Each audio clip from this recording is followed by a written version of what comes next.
Afternoon peeps. All right, no time wasting. Let's do this. If you're new to the channel, like, share, subscribe, all that good stuff.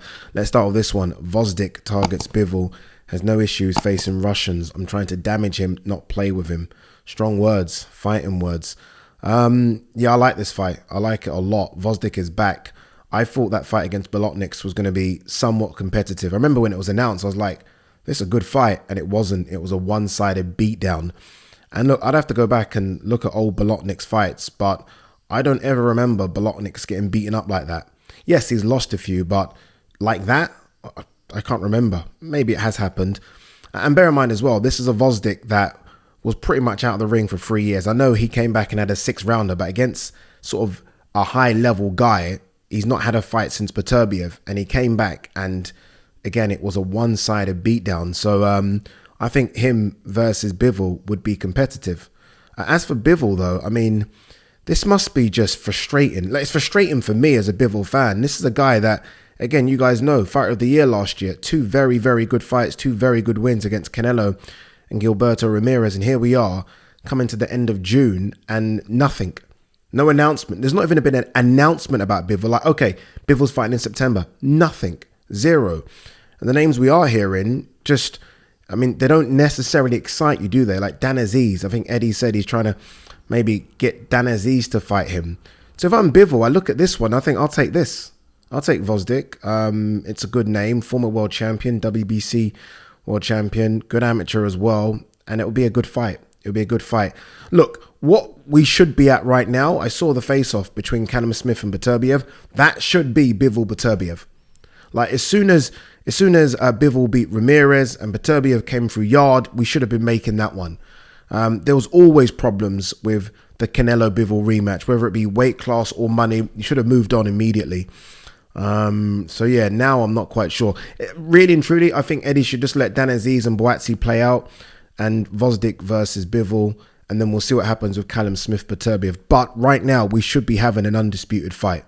That's what we should be having.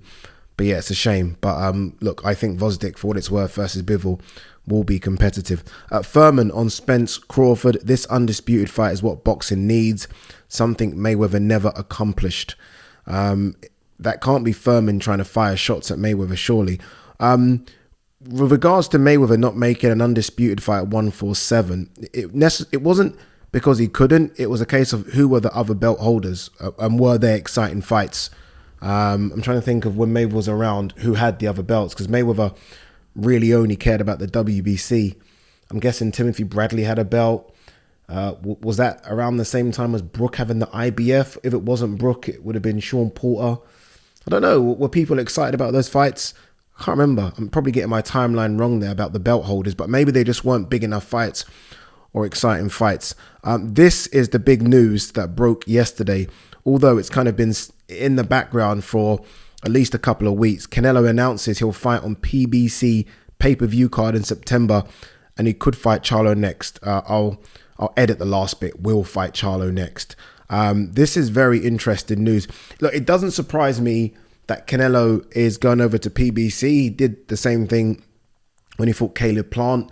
But that almost felt like he's going over there to fight Caleb Plant and he'll come back to DAZN. Remember, Canelo, when DAZN was first announced, Canelo was almost the face of it. Remember those advertisements? It was all about Canelo. This, though, seems like it's a break. I've read, I think Mike Coppinger put it out that it's a free fight deal. So not a case of going over to Charlo and then, okay, I'll be back, guys. Going over to Charlo and staying there. Like that video that Canelo posts on his Instagram would suggest that he's gone. And I think this is a massive, massive blow for DAZN. For fight fans, you shouldn't worry. It's a good thing for fight fans. And the reason I say that is because you look at who can fight over there, and these are the fights that we want to see. I mean, who's over there? First of all, Charlo's over there. Benavidez is over there. And the one that I keep talking about that, you know, some of you laugh at and some of you don't, is Spence's over there. There'll be others as well, right? It probably won't be those 3, but that's what's over there. So if you're Canelo, and you know, some people said there's a bit of, he's not being loyal to DAZN or Eddie or whatever. It's not a case of being loyal. It's a case of, okay, guys, I want to stay with you, but what fights can you get me? What fights can you get me right now that's going to be big for my legacy and generate numbers when it comes to bums on seats and pay-per-view buys. And they couldn't get the Bivol one, and he would have stayed for that one. And then you look and think, okay, who else is over there at 168 or 175 that would make Canelo stay? And you start scratching your head. There isn't. There really isn't. So if you're Canelo, you go where the fights can be made. And I think a lot of boxers will start doing this. I don't expect boxers now. I think boxers would be silly to sign 6-fight deals with a broadcaster or promoter. You've got to be very careful, because now with boxing, because there's so much stupid infighting between broadcasters and promoters and managers, you now have to look at what broadcast and promoter has the fighters that you want to fight.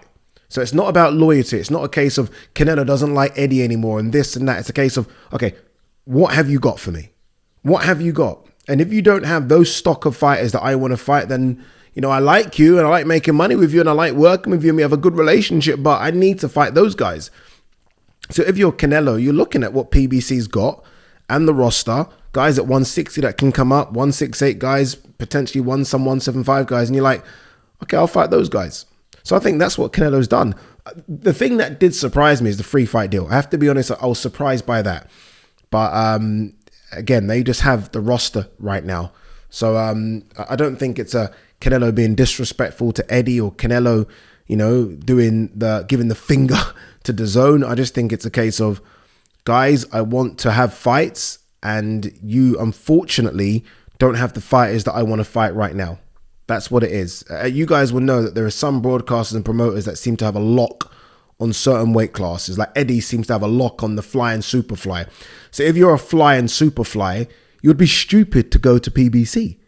You would be stupid. It doesn't make sense. You'd want to be with DAZN because they've got a lock on all those fighters. Sonny Edwards, Julio Cesar Martinez, who else? Bam Rodriguez, Superfly, Chocolatito, Cuadras, Estrada. You want to be there. And I think it's the same with anyone really that's looking at the 168 division and a lot of the 160 fighters as well. So yeah, Canelo over there.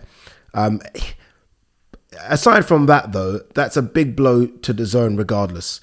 You've just lost the #1 boxer on the planet when it comes to buys and sells.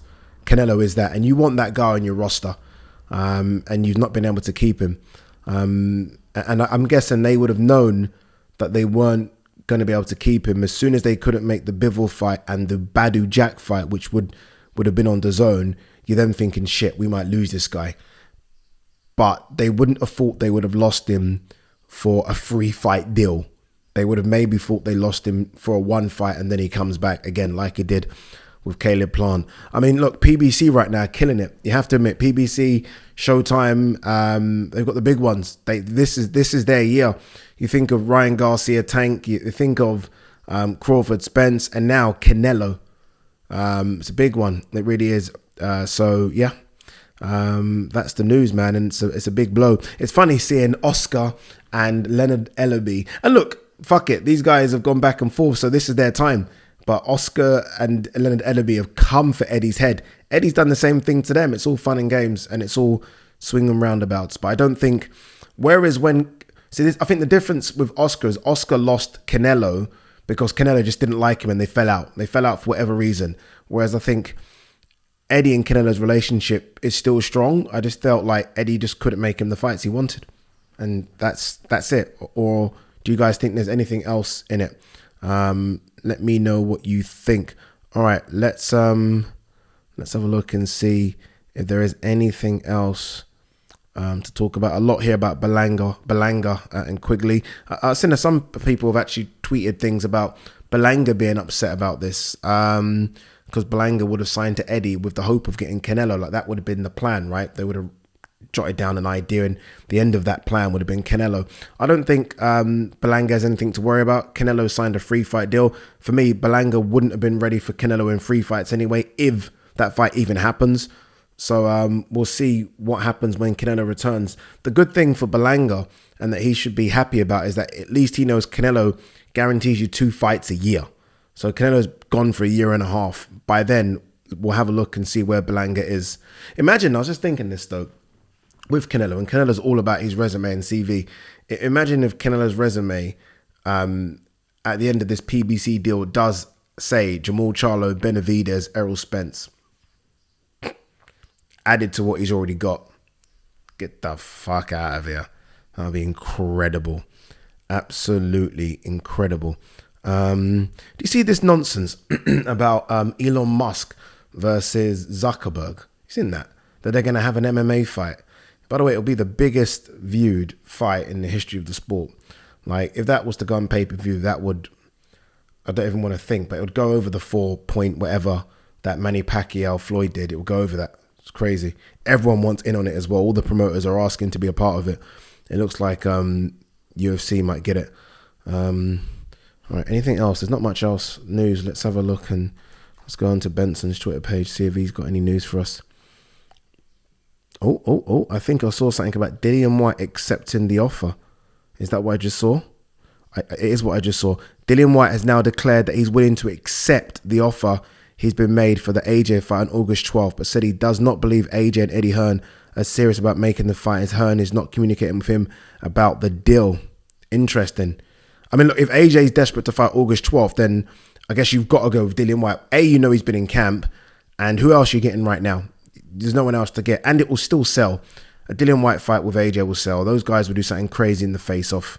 It'll be a good fight for a few rounds. I think AJ will win that one quite comfortably in the end. All right, guys, girls, we are done. It's still strange to see this Canelo PBC thing, you know. Again, when Canelo joined PBC for the Caleb Plant, he didn't do anything. There was none of this. Didn't say, I'll see you soon, PBC.